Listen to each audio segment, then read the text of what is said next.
What's up? Welcome to The Violent Casket, home to The Lamest Taste. You can check me out on Instagram, Twitch, and YouTube, all at one word, The Violent Casket.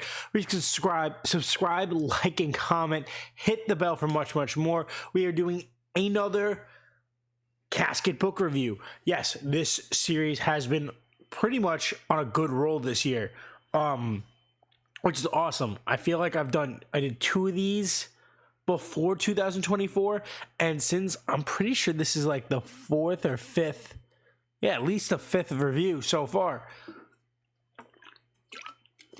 which is really cool to see. So if you tuned in for the video, I think I posted like a week ago, 2 weeks ago.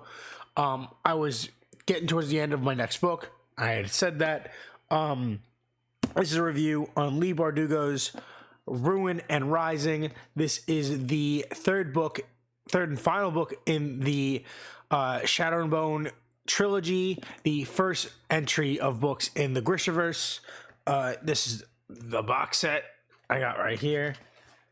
The other two books in here. I've done video reviews on both of these. I still need to do a post on my Instagram for this at The Violent Casket. But this is the third book in the series, followed by two duologies. I already reviewed one of the books from the last duology, but I'm currently reading Six of Crows, which is the first book in what follows this. After this, it's Crooked Kingdom, and then King of Scars, and Rule of Wolves. Yes, this book. Amazing book. I flew through reading this book. I feel like early on it's a little slow, because at the end of Siege and Storm, you had just escaped this big battle from the kingdom. You have no idea what's really going on, and she's now in this underground white cathedral, whatever. And that, first couple of chapters of them in there and trying to figure out what's going on, explaining how life has been underground and how weak she is, and how basically they're being manipulated and kept apart, and the whole shebang. And finally, when the turn happens and they break themselves out and they flip the switch on that stupid priest, that's when the book starts going. And after they get outside, it's a long ass chapter of them just underground walking, no clue what they're doing. Eventually, when they get outside, that's it. Quickly, within the next chapter of them being outside, things move. That's when they get back with the prince, and they're right away flying machines, and they're inside the side of a mountain. There's this giant thing, and everyone's reunited.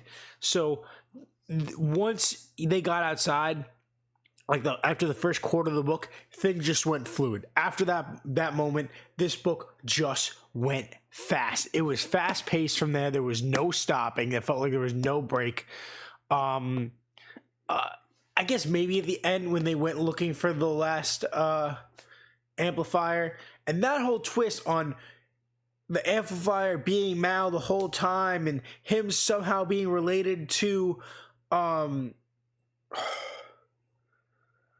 it was just wild, because he was related to the Darkling, how the Darkling, the saint that Alina had been after, researching on, was actually the father of the person that was training her, and the Darkling's mom. It was just a bunch of wild connections that I didn't, at the start of Shadow and Bone, I would never have predicted what direction this book was going to go in. I kind of could see where Siege and Storm was going, but Ruin and Rising kind of took everything from the beginning and twisted it all the way.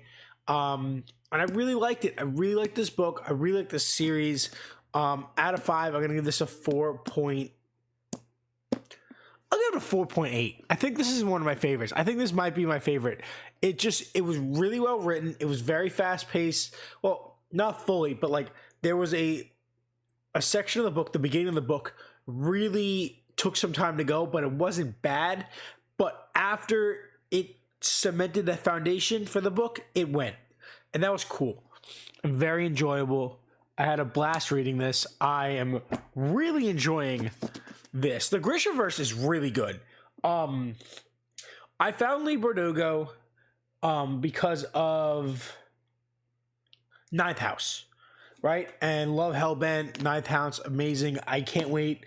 I'm going on a trip in 2 months, and my plan is to read The Familiar on the plane because I don't really like traveling to and from work on the train with hardcovers. It just doesn't fit in my lunchbox. It's a pain in the butt.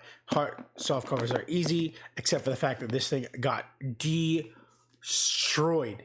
Like, that spine got annihilated. And it was good. I was getting towards the end of the book, and I'm like, it's gonna break soon. I'm gonna finish it before that. And then I worked an overtime day, and you can see everything got wet. And that's when the spine just gave out, and this book expanded like double the size. But besides that, awesome box set, super cheap. I got it on Amazon for like nothing. It was way cheaper than buying all 3 books. I did the same thing with this duology. I individually bought the second duology though. Yeah, great steal for the box sets. I'm very excited because this is when it goes from first person to third person, which each chapter following a different character's point of view, which is really interesting and a way faster way to read. There's 18 chapters in this. There's 43 chapters in this, and they're about the same amount of pages.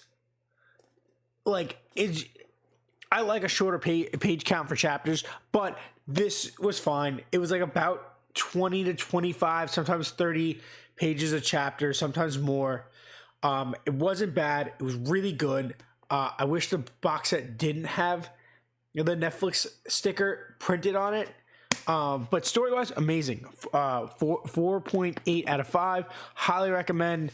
Out of the trilogy, I think this might be my favorite book. I just really like the twist, but I don't think any of the things that make it my favorite exist without the fundamentals established in the first 2 books. So it's my favorite, but if I was to read this alone without reading the other 2, it wouldn't. So take that with a grain of salt. Awesome book, awesome series, awesome writer. Can't wait to continue in the Grishaverse. Well, I am continuing in the Grishaverse. Can't wait to finish the Grishaverse and give you guys a review on this. Thank you guys so much for tuning in. This is the Vinyl Casket, home to lamest taste. You can get in the comments and discuss, have you read it? Have you watched the show? What you think? I watched the first season, haven't watched the second season. Reading this whole trilogy, I now realize like what the heck is going on. And now reading the first couple chapters of this, I'm still like, how do they, what is happening? I should go back and reread it. Probably after I finish Crooked Kingdom, I will rewatch the whole show, both seasons. Get the comments to discuss it. Remember, home and lamest taste. You can check me out on Instagram, Twitch, and YouTube, all at The Vinyl Casket, where you can subscribe, like, and comment, hit the bell for much more, and do me a massive favor and stay lame.